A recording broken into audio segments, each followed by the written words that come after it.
Going to Jacksonville in general has never been a strong game or a strong place for Baltimore and go win. No. For no reason. Yeah, you're right. I'm like, I don't really get the correlation, but it's been weird. They've had struggles there. And I mean, look, Jacksonville's a good team that kind of came out of nowhere last year, had the game against the Chargers, where I still don't know how Brandon Staley's employed there after that, but somehow he is.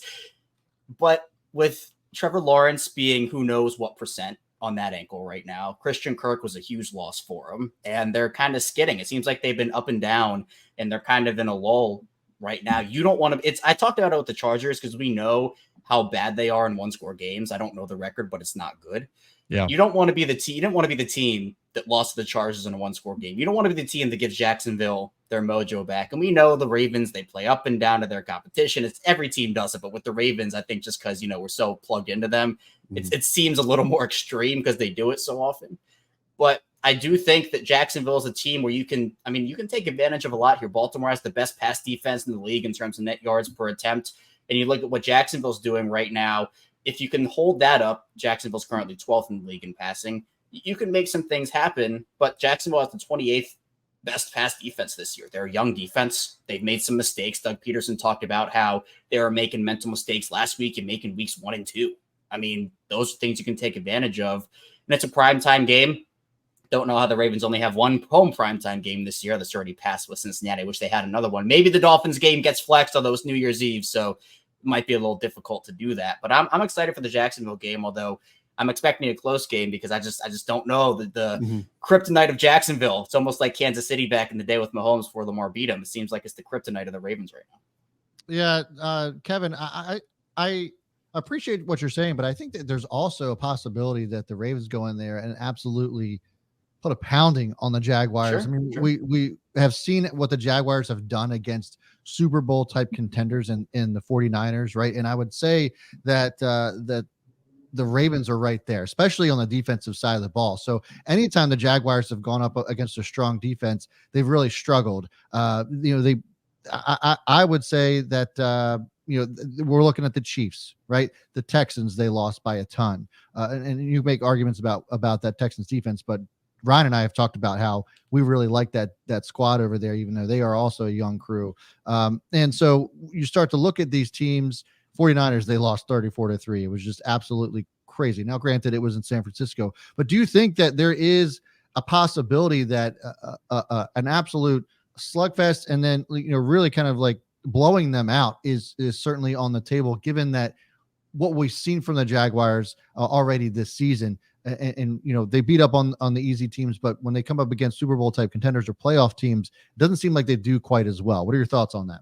Oh, sure. There's 100% that possibility. I mean, we saw it with Seattle and Detroit. Those were games that leading up to them, everybody said, oh, this is going to be a close one, come down to a field goal. And then the Detroit game was, I think it might have been the fastest I've ever seen a game be over. Like I thought by the time the middle of the second quarter happened, the Lions are going for it on like 4th and 6 at their own 49 with 8 minutes to go in the second quarter. The Ravens were up 28-0.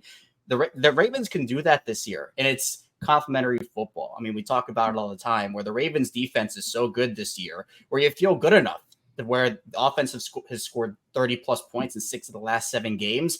The Ravens offense puts up 30 plus with that defense. I mean, you're feeling pretty good. The Jaguars offensive line also has been pretty terrible this year. They're not great. And we know with the Ravens defense and that defensive line and how physical they are, if the Ravens can shut down Travis Etienne, get out to a big lead, and make the Jaguars offense one-dimensional minus Christian Kirk, and then, you put Marlon and Brandon Stevens on Calvin Ridley and Zay Jones, Parker Washington also a factor, I think you have a pretty good shot to win. You got linebackers and safeties. If Kyle Hamilton does play, we'll see, but he can match up on Evan Ingram pretty well. I think the matchup does favor the Ravens. And with what we've seen, the Ravens offense hasn't been, fully consistent this season, but putting up 30 plus in 6 of 7 is impressive to me.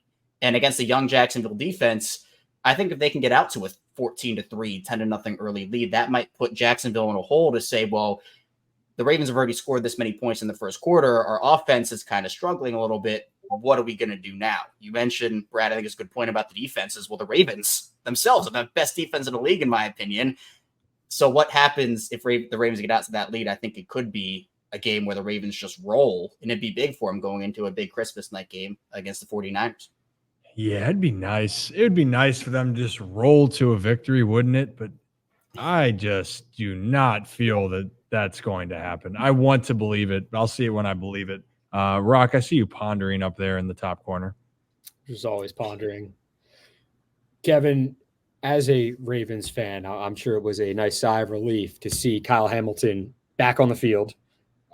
He's got the knee brace, but to even be limited after that injury, you see the Twitter doctors say, all right, this could be significant. And then to see him get back on the field, and I mean, he's moving significantly well. He's definitely not 100%, but to have the knee brace on, to be at practice, to be moving around, going through drills in a limited fashion, do you even want to see him step on the field Sunday night? I know the Ravens are a better team defensively with Kyle Hamilton on the field. He's their Swiss Army knife, but should they even risk it? Do you want to see him out there on the field, or do you think maybe rest Kyle Hamilton for the long haul?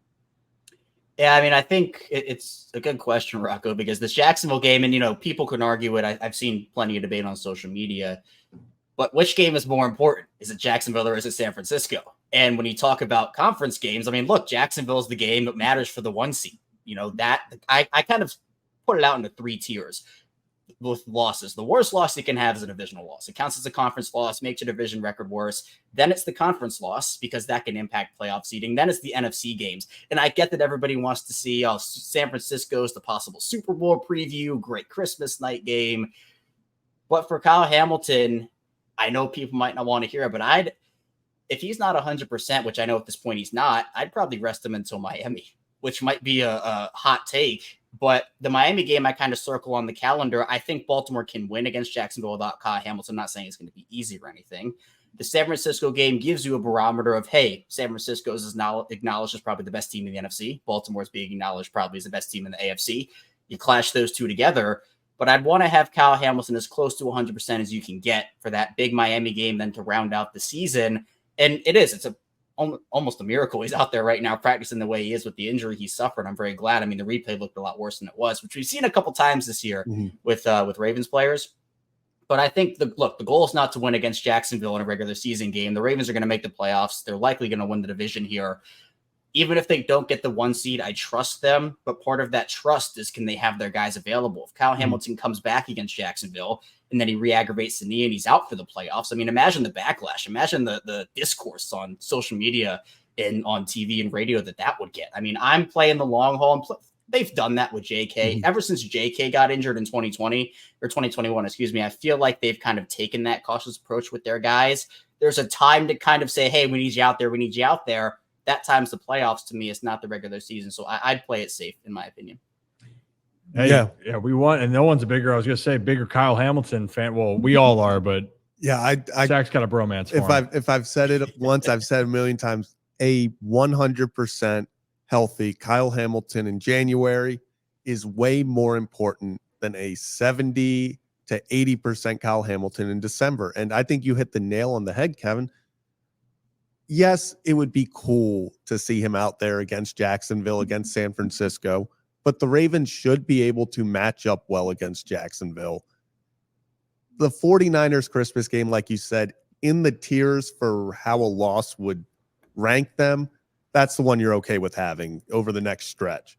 So that Miami game's the one for me too that I have circled them. Like, this is where I hope he's 100%, and to get back to that point where he can be this dominant player and playmaker that we know he can be.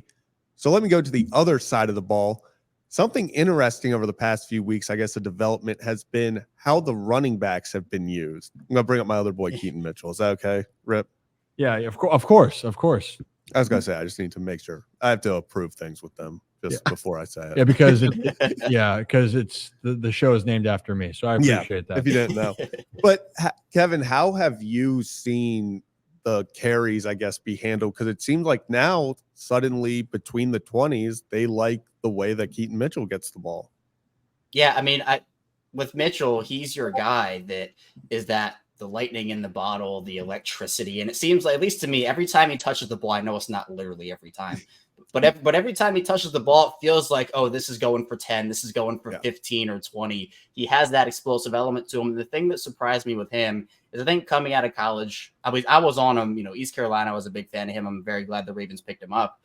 But people were like, he can only get to the outside with his speed. He can't run between the tackles. He's someone that is just a small guy that when he gets hit first contact, boom, he's going to go down. But he's been really strong in between the tackles, breaking contact, and a lot of his yards have actually come after contact, which I've been very impressed with. This isn't a shot at Gus or anything. Gus is, I don't want to say slowed down, but it's kind of looked like Mitchell has the juice at this point in the season. And it makes sense. Mitchell's a rookie, hasn't had a lot of run. Gus has a lot of wear on him, maybe not as much as other running backs at his age because of the injury and the way that they've kind of split JK and Gus up over the past couple of seasons. But if I'm the Ravens, I can't have games like what happened against Cleveland where Mitchell got, 4 total touches and they lost that game. It felt like they missed an opportunity there. It hasn't been that way since Cleveland, and the Ravens acknowledged and have gotten better. But I'm kind of working this as a committee where Keaton Mitchell, to me, is the beneficiary. I think he's the guy who you want to have on the field. It's gotten to the point that he's looked so good where you want to have your best playmakers out there as much as you can. You want to work in Gus, and I think it's a very good in the middle of having the big bruiser with Gus and then having the lightning in the bottle. And then Justice Hill is kind of the in-between of both guys, so it fits perfectly. I know we were talking about Derrick Henry and Saquon Barkley and Josh Jacobs, but it seems like their running back deadline acquisition was the one of Keaton Mitchell. So we had Saquon at home. We had Saquon at home. A little smaller than Saquon, but he gets the job done. So the quads are a little different. It's those weird kind of storylines that happen in like December, November. I mean, Malik Cunningham came out of nowhere. That's a storyline that's for the future. But I think Mitchell's a guy you want to put out there and have on the field as much as you can because he's so explosive. He just gives me mad Isaiah Pacheco vibes. 2022 Isaiah Pacheco for the Chiefs last year. He's giving me big, like undrafted rookie out of nowhere. Was Pacheco undrafted or was he 7th round? He was a seventh round. Yeah. And he just, all of a sudden, late in the season, he just takes over and goes on this playoff run. And I could see that being Keaton Mitchell's kind of role this year. Hey, Keaton's looked special. He's looked explosive. He's looked dynamite when he's had the ball in his hands. Hopefully there's more of that. I do think the Gus the bust, though, as this weather gets colder. And it's been a weird winter. It always is weird in the Mid-Atlantic. When the weather changes even more, Gus the bust will be utilized. But I'm with you, Kevin. Playmakers, give the players the ball in their hands that you want to have in their hands, especially in big moments. And that should be exciting. And this Ravens team in general, I love that you talked about that, this is an exciting time. This is what everyone waits for. The last 4 games, and realistically, the AFC games matter more. No one likes to say that, but that is true. You lose to San Francisco, it doesn't really matter. If you beat Jacksonville, Miami, and Pittsburgh, you're the number 1 seed. We walk away, we're feeling good. Can you just give us your prediction then? Ravens, Jags right here. Who do you think wins on Sunday? Yeah, I think there's going to be more of a close game. There's a path where I think there's a blowout. I'll say I'll give a weird score, like 33-27. Maybe a touchdown. Maybe it comes down to who has the ball last, who forces the big turnover last, or maybe it comes down to a field goal late. But I think the Ravens, they're playing so well right now for the most part, where I find it hard to pick against them, especially against a team like Jacksonville, who's kind of in a skid. So I'll give it that. All right. Well, we'll hold it to you.